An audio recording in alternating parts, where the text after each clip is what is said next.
I said to Andy, he did an excellent job.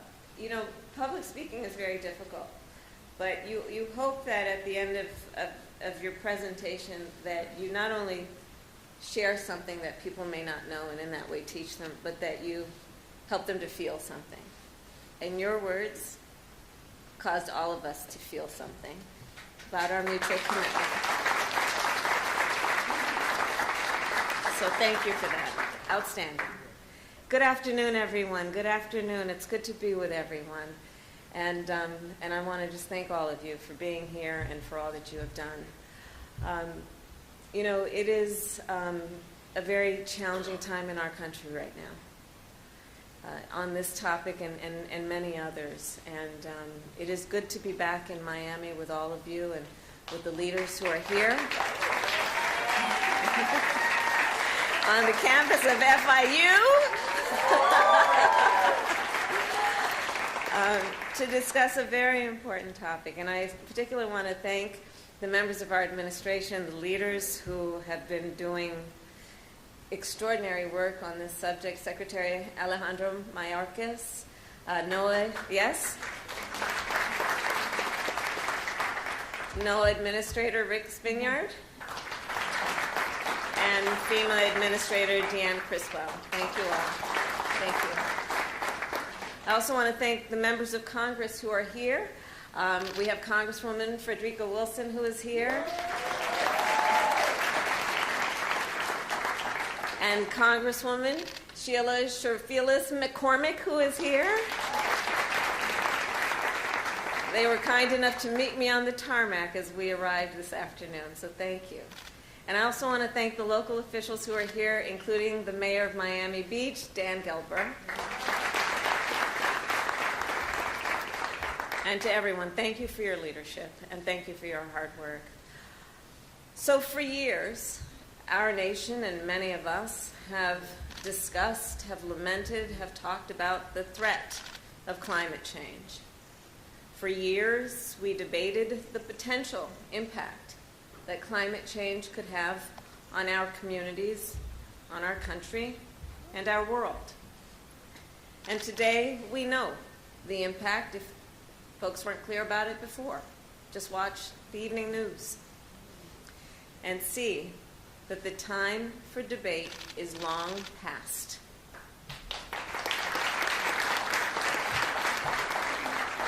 Climate change has become a climate crisis, and a threat has now become a reality. In recent days, deadly floods have swept through Missouri and Kentucky, washing away entire neighborhoods, leaving at least 35 dead, including babies, children. As has been reported, 4 children from one family. So the devastation is real. The harm is real. The impact is real. And we are witnessing it in real time. In the West, an historic mega drought has made access to clean water increasingly uncertain. In my home state of California, wildfires burned more than 2.5 million acres last year alone. Andy and I were talking about it. My brother-in-law's a firefighter, and I thank you for giving praise to all of those who have dedicated their lives to that work. Devastating. It has been devastating what we are witnessing to so many families and so many communities. And over the past few days in California, the McKinney fire has left 2 dead and forced thousands in California to evacuate their homes. And here in Florida, every year, more and more powerful hurricanes and tropical storms make landfall on the coast. In addition, across our nation, heat waves have forced tens of millions of people to endure record-setting temperatures. Last year, our nation experienced a total of 20 climate-driven extreme weather events, which caused more than $1 billion in damage, each one. And more importantly, resulted in the death of about 700 people.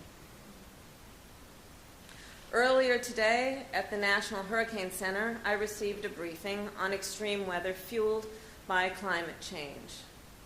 And the takeaway is clear.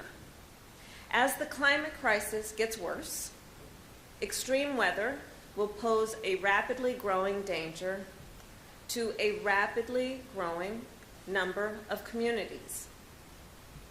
So to protect the people of our nation, let us understand that we can match that desire with action, and that we must act now.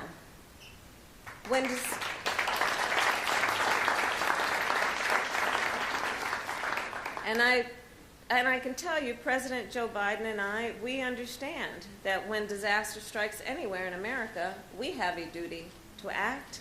And I think we all know here, we all as leaders certainly have the capacity to act. To provide support and resources has been a goal and a priority for our community, but for our administration, so that we can respond and recover and rebuild when disaster hits certain communities. The President and I also have a duty to act not only after disaster strikes, but before disaster strikes, and that is why we are here today.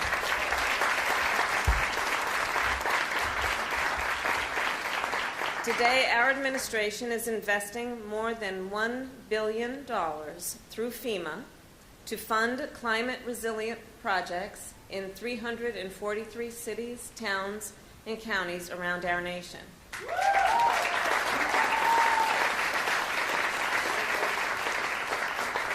And here's how it works. So local governments apply for these grants. They tell us which projects would be most impactful. And together then, we build those projects. For example, our administration is partnering with Kern County in California to invest in underground water storage so families can have access to clean water during droughts. We are partnering with Austin, Texas to upgrade Austin's power grid so that homes and businesses and houses of worship can keep on the electricity during summer heat and winter storms. And we are partnering with folks right here in Miami. Together, we will invest $50 million to protect low-lying neighborhoods from sea level rise and storm surge.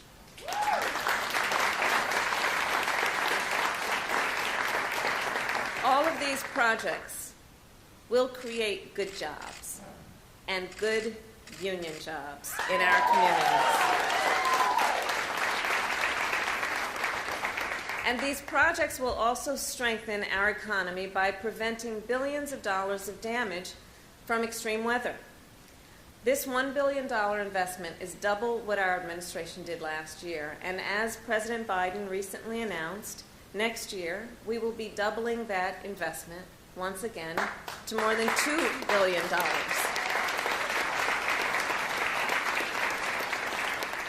In awarding these grants, we have paid special attention to the issue of equity, something that has been an area of focus for our administration from the beginning. We know that the impact of the climate crisis is not felt equally across all communities. Consider, heat waves pose a greater threat to people who don't have air conditioning or who work in high heat workplaces, such as warehouses or farm fields. Emergency evacuations are often more difficult for people with disabilities. For example, people who use wheelchairs or people who are visually impaired. And emergency evacuations can also be more difficult for folks who travel with sick or aging family members, such as a child who might require constant medical attention. And low-income communities, including rural communities, often do not have the resources that are needed to invest in resilience or to rebuild after disaster has struck. The climate crisis has exposed and intensified generations of economic and environmental inequities that have been present in communities across our nation. And our administration remains committed to addressing those inequities through environmental justice.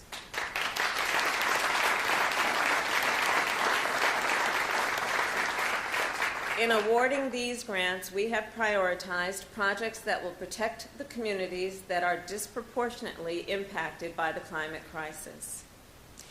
And these investments are one part of a larger fight. The most effective way to protect our nation is not only to address the effects of climate disasters, but to address the cause of the climate crisis itself. And that is why last year we set an ambitious goal. Our nation will cut our greenhouse gas emissions in half by no later than 2030. And by no later than 2050, we will reach net zero emissions.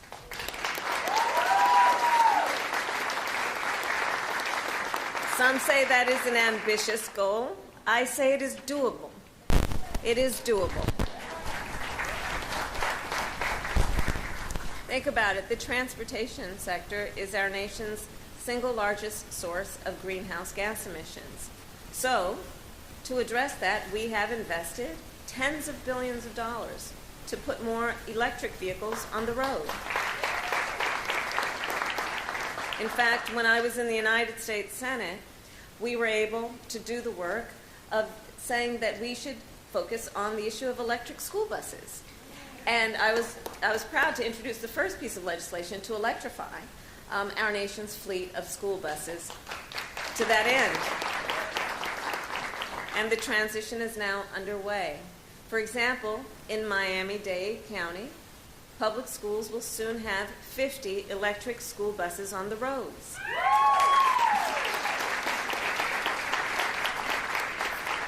And that is not all.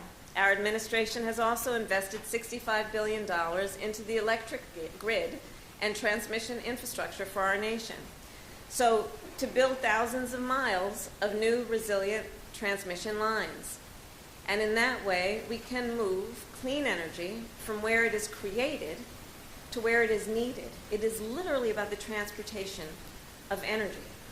So think from a wind farm in Iowa to a suburb in Chicago, or from a solar farm in Nevada to a family farm in Missouri. How exciting is that?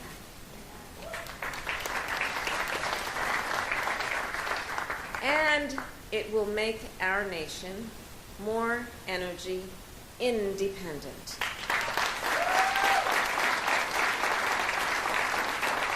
And it will lower electricity bills for millions of working families. So these investments are an important step forward, and our nation will soon take another great step forward in our fight against the climate crisis. President Biden and I strongly support the agreement announced last week by Leader Schumer and Senator Manchin. In addition to lowering the cost of health care and prescription drugs for millions of Americans, this agreement will invest nearly $370 billion in clean energy, zero-emission vehicles, environmental justice, and more. This is an historic opportunity to advance our fight against the climate crisis. And so, Congress, we ask that you pass it immediately.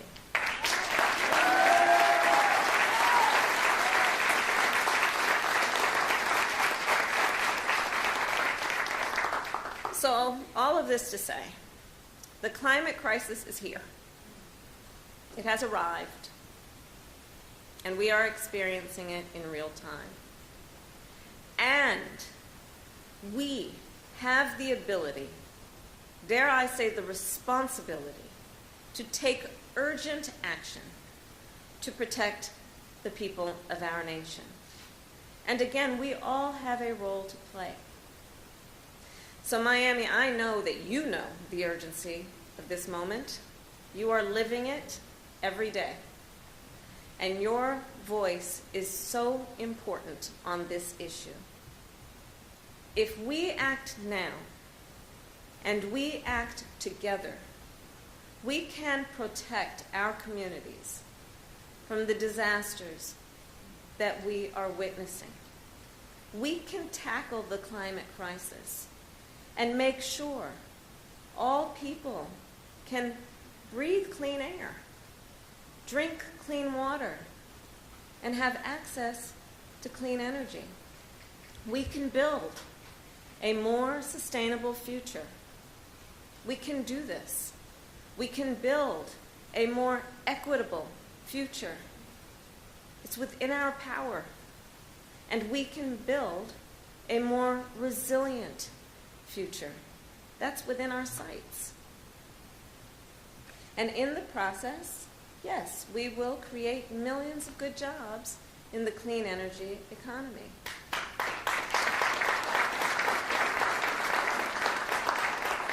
So, to the leaders here, I say, Miami, together we are building that future, and we will not tire in spite of all that we are witnessing that shows us such tragedy. I know that while we send our prayers and our love, we also, with each day, renew our commitment to the urgency of now and the ability that we have collectively, all of us in it together, to do something about it. May God bless you, and may God bless America. Thank you all.